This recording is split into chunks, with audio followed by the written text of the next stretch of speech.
नमस्कार शेतकरी बंधूंनो, मी ज्ञानेश्वर चिकणे. आपला पुढील हवामान अंदाज 30 सप्टेंबरपर्यंत. तर म्हणजे ह्या बीड, परभणी आणि जालना जिल्ह्याचा हवामान अंदाज. पुढची परिस्थिती कशी राहील, पाऊसमान कशी राहील या जिल्ह्यामध्ये, धरण क्षेत्रामध्ये पाणी किती येईल आणि पीक परिस्थिती या आपण अंदाज देऊ. तर यामध्ये प्रामुख्याने म्हणजे आज 25 जुलै 2024. तर आजपासून पुढील 30 तारखेपर्यंत म्हणजे 5 ते 6 दिवस या तिन्ही जिल्ह्यामध्ये सूर्यदर्शन होण्याची म्हणजे सूर्यदर्शन जास्त कालावधीमध्ये होण्याची शक्यता नाही. जास्तीत जास्त या 5 दिवसामध्ये 1 ते 2 तास एवढाच कालावधीमध्ये सूर्यदर्शन होण्याची शक्यता. म्हणजे एकूण पाहिलं तर संपूर्णतः ढगाळ वातावरण राहील या 3 जिल्ह्यामध्ये. आणि पाऊस मात्र रिमझिमच. या पावसामध्ये काही अशी जास्त वाढ नाही आणि दिवसातून कमीत कमी एक घंटा तरी कमीत कमी 1 घंटा तरी पाऊस रिमझिम पद्धतीचा येण्याची शक्यता. आणि जास्तीत जास्त 5-6 तासापर्यंत रिमझिम किंवा असा पद्धतीचा. तर आपण पाहिलं आहे की गेल्या वर्षी या तिन्ही जिल्ह्यामध्ये दुष्काळ होता शेतकरी बंधूंनो. 3 जिल्ह्याच्या तुलनेमध्ये म्हणजे बीड, परभणी, जालना. तर बीडमध्ये अत्यंत भीषण दुष्काळी परिस्थिती होती आणि त्यानंतर जालना जिल्हा आणि त्याच्यानंतर परभणी जिल्ह्याचा नंबर लागतो 2023मध्ये दुष्काळ परिस्थिती. तर यावर्षीची परिस्थिती जर पाहिली तर यावर्षी बीड जिल्ह्यामध्ये, जालना आणि परभणी जिल्ह्यामध्ये पीक परिस्थिती व सध्याची पाऊस परिस्थिती एकदम चांगली, सध्या तरी चांगली आहे. तर पुढील पाऊसमान कसे राहील या जिल्ह्यामध्ये, तिन्ही जिल्ह्यामध्ये, आणि धरण क्षेत्रामधील पाणी, पीक परिस्थिती, पावसाचे प्रमाण कसे राहील हे आपल्या अंदाजामध्ये आहे.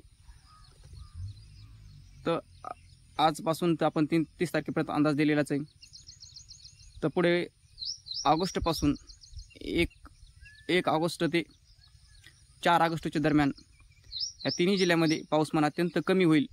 पाऊसमान म्हणजे कमी होऊन याच्यामध्ये सूर्यप्रकाशित बऱ्याच भागामध्ये वातावरण सूर्यप्रकाशित व अधूनमधून पावसाच्या सरी येतील अशा प्रकारे वातावरण राहील. म्हणजेच उघडीप आणि काही पाऊसमान म्हणजे घंटा 15-20 मिनिटाचा पाऊस असं पडण्याची शक्यता आहे 4 तारखेला. आणि 4 तारखेपासून पुढे म्हणजेच 5 तारखेला 5 ऑगस्ट ते 10 ऑगस्ट दरम्यान या तिन्ही जिल्ह्यामध्ये, बीड, परभणी, जालना या तिन्ही जिल्ह्यामध्ये पाऊसमान वाढलेला आपल्याला दिसून येईल. त्यामध्ये सुद्धा हलका ते मध्यम स्वरूपाचा पाऊस पडण्याची शक्यता आहे, पण हा पडण्याची शक्यता आहे. तर पुढे 10 तारखेपासून पुढे या तिन्ही जिल्ह्यामध्ये अत्यंत पाऊसमान कमी होईल. म्हणजे खंड पडण्याची शक्यता आहे याच्या तिन्ही जिल्ह्यामध्ये, खंड.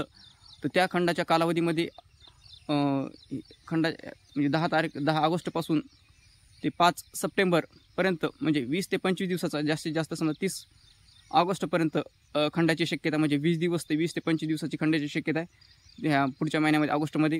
आणि या कालावधीमध्ये काही भागामध्ये पिकाला ताणसुद्धा बसू शकतो. म्हणजेच हलकी जमीन असेल त्या भागामध्ये पिकाला ताण बसण्याची शक्यता आहे. हा खंड पडल्याच्यानंतर हा पूर्ण अंदाज आहे हा, पण खंड पडण्याची शक्यता जास्त आहे. तर हा झाला आपला 30 ऑगस्टपर्यंतचा अंदाज. आणि 30 ऑगस्टपर्यंत धरण क्षेत्रामध्ये पाणी येण्याची शक्यता नाही. म्हणजे 10 आणि सप्टेंबर 1 सप्टेंबरपासून 4 सप्टेंबरपासून बीड, परभणी, जालना या तिन्ही जिल्ह्यामध्ये पावसाला चांगली सुरुवात झालेली दिसून येईल 4 तारखेपासूनच.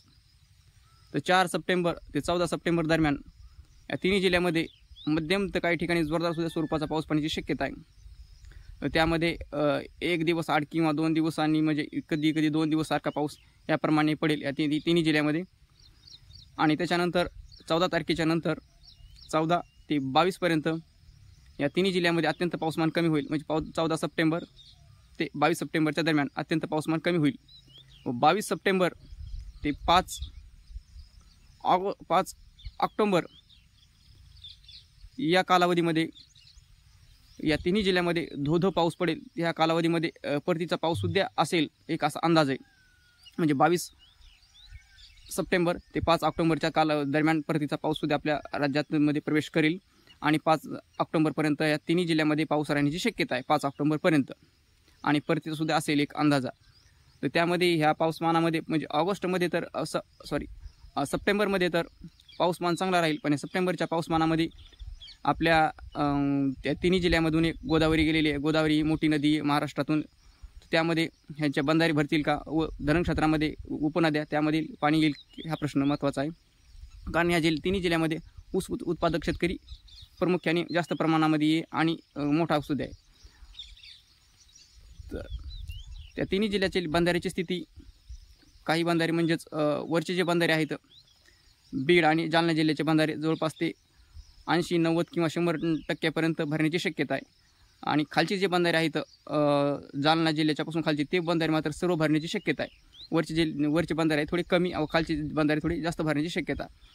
आणि एकंदर जर पाहिलं धरण परिस्थिती तर बीड जिल्ह्यामध्ये सिंदफणा नदीवर माजलगाव धरण गेल्या वर्षी 2023मध्ये अत्यंत तिथे पाणीसाठा कमी होता आणि दुष्काळी परिस्थिती असल्यामुळे धरण क्षेत्रामध्ये अत्यंत पाणी कमी होते. तर ह्यावर्षी मात्र धरण क्षेत्रामध्ये 50 ते 60% पाणी येण्याची शक्यता आहे. जास्तीत जास्त 50 ते 60% पाणी येण्याची शक्यता आहे. शेवट अखेर म्हणजे मान्सून अखेरपर्यंत म्हणजे धरण 60% भरण्याची शक्यता आहे माजलगाव धरण. तसेच बीडच्या पलीकडचा जो भाग आहे म्हणजेच मांजरा धरणसुद्धा 50 ते 60% भरण्याची शक्यता आहे. आणि इकडची जी परभणी जिल्ह्यातील पूर्णा नदीचे धरण मात्र येलदरी धरण मात्र 100% भरण्याची शक्यता आहे. ह्या पूर्ण येलदरी धरण. आणि जालना जिल्ह्यामध्ये सुद्धा पाणीसाठा जो आहे ते 50 ते 70% जाण्याची शक्यता आहे. जास्तीत जास्त 70%. हे झाला आपला धरण क्षेत्रातील एक हवामान अंदाज आणि मान्सूनचा अंदाज परतीचा. आणि ह्यामध्ये पाऊसमान पुढचे कसे राहील. तर माऊली चिकणे हवामान अंदाज या चॅनलला तुम्ही सबस्क्राईब करायला विसरू नका आणि व्हिडिओ आवडल्यास शेअर करायला व लाईक करायला सुद्धा विसरू नका. धन्यवाद.